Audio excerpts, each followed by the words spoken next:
Miss হবে না আপনার পছন্দের টিভি শো, দেখুন জি5 অ্যাপে একদম ফ্রি। কোয়েল, 18 বছরে তোমাদের কারখানা। হ্যাঁ, বাবা শুরু করেছিলেন। হ্যাঁ, একটা সময় বাবা অনেক স্ট্রাগল করে একটা ছোট দোকান করেছিল। সেখান থেকে তার ইচ্ছা ছিল যে একটা কারখানা করার। ছোট্ট 4 কাঠা জমির উপরে কিছুটা জায়গা আর কি দোকান করা ছিল, কিছুটা আর কি কারখানার মতন করে যেটুকু মেশিন ছিল সেইটুকু সেট করে বাদবাকিটা প্লাস্টিকটা নিয়ে খোলা অবস্থাতেই আমাদের এটা চলছিল। তো প্রথম দিকে কি শুধু তোমার সাইকেল পার্টস দিয়ে শুরু? সাইকেল পার্টস, আমাদের সাইকেলের দোকান ছিল। যখন আমি ছোট, খুব ছোট, তখন বাবা এই কারখানাটা আর কি শুরু করে। আস্তে আস্তে দিন যায়, আমি বড় হই, বাবার আস্তে আস্তে বয়স হচ্ছে, বাবাকেও তো একটু হেল্প করতে হয়। তো সেই জন্য আমার ইচ্ছা ছিল বরাবরই যে বাবার পাশে আমি শিখবো বলে দাঁড়িয়েছিলাম। শিখতে শিখতে আজকে আমি এখন পুরো ব্যাপারটাকে নিয়ে এগিয়ে চলেছি। মানে ব্যবসার ভারটা তোমার উপরে। হ্যাঁ, বাবা আর কি আমাকে হয়তো যেটা ভুলভ্রান্তি হচ্ছে বা কিছু সেটাকে ধরিয়ে দেয়। বাদ বাকি আমার এখন কারখানা, আমার 40 জন লেবার আমাদের কারখানায় আর কি কাজ করে। তাদের ভালো মন্দ, তাদের সব কিছু দেখভাল থেকে শুরু করে কি প্রোডাকশানে কি তৈরি হবে কি না হবে, মালের অর্ডার আনা, সেই অর্ডার অনুযায়ী সেই মাল তৈরি করা, সব কিছু এখন আমি একা হাতেই করি। বাবা তোমার সাথে আছেন? হ্যাঁ, বাবা আছেন। এবার যেখানে আমি পারছি না, যেখানে আমি ঠেকে গেছি, হয়তো পারছি না বুঝতে, তখন বাবা আমাকে হেল্প করে।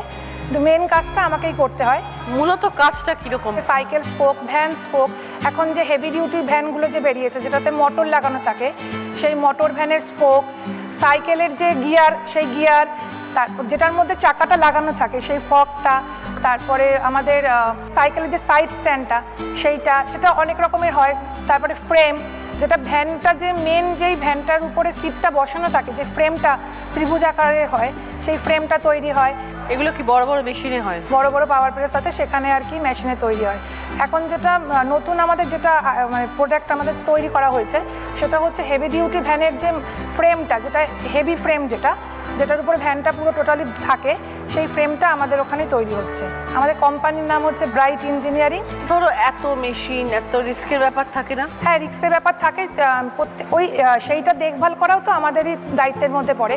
আমাদের অগ্নি নির্বাপন যন্ত্র আমাদের কারখানায় আছে, প্লাস যারা আমাদের সাথে সঙ্গী হয়ে কাজ করে তাদের ইএসআই, পিএফ সব আমাদের চলে। এছাড়া আমাদের কারখানায় কিছু হঠাৎ করে কিছু হলো, কেটে গেল বা কিছু, তার জন্য ফার্স্ট এড সবসময় অ্যাভেলেবেল থাকে আর কি। তো তোমাকে কি রোজ যেতে হয় ফ্যাক্টরি? হ্যাঁ, রোজ বলতে একদম সকাল 8টা থেকে বিকেল 5টা অবধি আমাদের কারখানা, 8 ঘন্টা আমাদের ওয়ার্কিং আওয়ার। সকালবেলা উঠে বাচ্চাদের সংসারের কিছু টুকটাক কাজ করে বাচ্চাদের স্কুলে পাঠিয়ে আমি 8টার সময় কারখানায় যাই। এর মাঝে এবার প্রোডাকশনের দিকটা যেহেতু আমাকে দেখতে হয়, কারখানায় কোন কাজটা হবে, কোন মেশিনে কে বসবে, কে কী কাজটা করবে, সেইগুলো আমাকে পুরো দেখতে হয়। এই যে ধরো আজকের দিন বিশ্বকর্মা পুজো, এত বছর ধরে উদযাপন হয় তোমাদের ফ্যাক্টরিতে। প্রথমে তো 2 দিন আগে থেকে কারখানা বন্ধ হয় আমাদের। পরিষ্কার করা, রং করা, সব কিছু হয়, বাজার করা, ঠাকুর আনা আগের দিন রাত্রিবেলা, সেসব করে পুজোয় সবাই আমরা একসাথে সামিল হই। তারপরে এবার খাওয়া দাওয়া করে একদম গান বাজনা হয়ে হই হুল্লোড় করতে করতে আমাদের রাত্রির অবধি এই চলে। আজকে তো আমি মানে অর্ধেক করে আমি চলে আসি আর কি। পরিবারে কে কে আছেন কোয়েল? মা, বাবা, আমার হাজবেন্ড, আমার ছেলে, মেয়ে, মানে মেয়ে বড়, ছেলে ছোট। এছাড়া আমার দিদি আছে, জামাইবাবু আছে, তাদের ছেলে মেয়ে আছে। এত বছরে ফ্যাক্টরিকে কত বড় করছে। বাবা তো না হয় তৈরি করেছেন, কিন্তু বড় করার দায়িত্বটা তো তোমার। হ্যাঁ হ্যাঁ, 4 কাঠা জমি দিয়ে শুরু, সেটা আজকে 4 বিঘে জমির উপর আমাদের পুরো শেডটা দাঁড়িয়ে। ভেরি গুড, খুব ভালো থেকো, জীবনে আরো বড় হও, আরো অনেক বড় করো ব্যবসাকে, বাবার আশীর্বাদ নিয়ে জীবনে আশীর্বাদ করো যেন এই ব্যবসার পথটা আরো সুন্দরভাবে, মসৃণভাবে আমরা এগিয়ে নিয়ে যেতে পারি। নিশ্চয়ই, তোমার চেষ্টা আছে, তুমি নিশ্চয়ই পারবে। All the best. সোমা, গেঞ্জি কারখানায় কাজ করছো, কতদিন হলো? 4 বছর ধরে করছি। হঠাৎ করে কেন ঢুকলে গেঞ্জি কারখানায়? ছোটবেলা থেকে অনেক কষ্ট করে মানুষ হয়েছি। তারপরে 2010 সালে আমার বিয়ে হয়, ভালোবেসেই বিয়ে করেছিলাম। তারপরে 2013-তে আমার ছেলে হয়। হঠাৎ করে দেখছি আস্তে আস্তে আমার জীবনটা পাল্টে যাচ্ছে। মানসিকভাবে একটুখানি অত্যাচারটা একটু হচ্ছিল। হাজবেন্ড একটু কথা কম বলতো, আমার সঙ্গে বেশি সময় কাটাতো না। অথচ লাভ ম্যারেজ। তারপরে দিনের পর দিন এরকম চলতেই থাকলো। তারপর এক সময় মনে হলো যে না, মনে হয় কিছু একটা ব্যাপার আছে, হয়তো আমাকে আর ভালো লাগছে না। তারপরে দেখলাম ছেলেটাও দেখছি এইসব পরিস্থিতির মধ্যে ও ঠিক মানুষ হচ্ছে না। আমিও ভেবে দেখলাম যে না, আমার ছেলেটা এই পরিবেশে আমি মানুষ করতে পারবো না, আমি আমার মতো করে মানুষ করতে পারবো না, ও হয়তো সে মানে গাইডনেসটা পাবে না। আমি তখন ঠিক করলাম যে না, আমি আমার জীবনটা আমি অন্যভাবেই আমি একাই তো তারপর বেরিয়ে এলে কিভাবে? তখন আমি ভাবিনি যে ছেলেকে আমি কিভাবে মানুষ করব, কি খাওয়াবো, কি পড়াবো, আমি কিছুই ভাবিনি। একদিন হঠাৎ করে এমন পরিস্থিতি তৈরি হলো যে আমি বেরিয়ে আসতে বাধ্য হলাম। বেরিয়ে এসেছিলাম, তখন প্রচণ্ডভাবে টেনশনে পড়ে গেছিলাম যে আমি কি করব, কিভাবে মানুষ করব ওকে। আমি আমার জীবনে আমি এক বান্ধবীকে পেয়েছিলাম, আমার ছোটবেলার বান্ধবী, ওখানে এসছে আমার সঙ্গে আজকে। ও আমাকে খুব সাপোর্ট করে, মানে আমি এতটাই ডিপ্রেশনে পড়ে গিয়েছিলাম যে আমি হয়তো আমি পারবো না, আমি হাল ছেড়ে দিয়েছিলাম। তা ও তখন আমাকে সাপোর্ট করে, ও তখন আমাকে একটা কাজের সুযোগ করে দেয়। এই কারখানায় একটা বলেছিল যে তুই যা, ওখানে একটা ফর্ম দে, বায়োডাটা দে, তুই ঠিক পারবি। কোন জায়গায়? এটা আগরপাড়াতেই, গেঞ্জির কারখানা।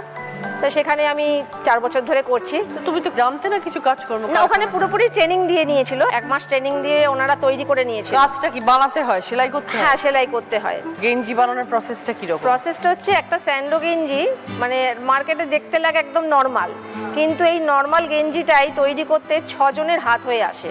আচ্ছা, প্রথমে ওই গলার বাইন্ডিংটা লাগানো হয়, তারপরে শোল্ডার অ্যাটাচ করা হয়, তারপরে শোল্ডারের মধ্যে টাকি একটা সেলাই হয়, তারপর ওটা আমার হাতে আসে। যেটা ওই কি করো? আমি নিচের যে ওই মানে বটমের যেটা মুড়ে সেলাই করতে হয় ওটা করি আমি। তারপর ওটা চলে যায় হচ্ছে হিস্টিলে, মানে পেছনে যে কোম্পানির লোগোটা, সেটা লোগোটা লাগানো হয়।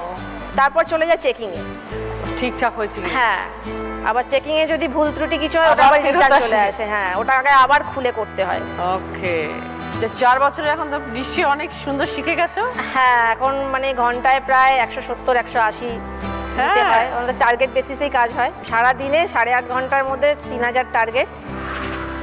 এবার যদি মেশিন প্রবলেম হয় তখন টার্গেটটা কমে যায়। সারা দিনে 3000 গেঞ্জি সেলাই করতে হবে? হ্যাঁ।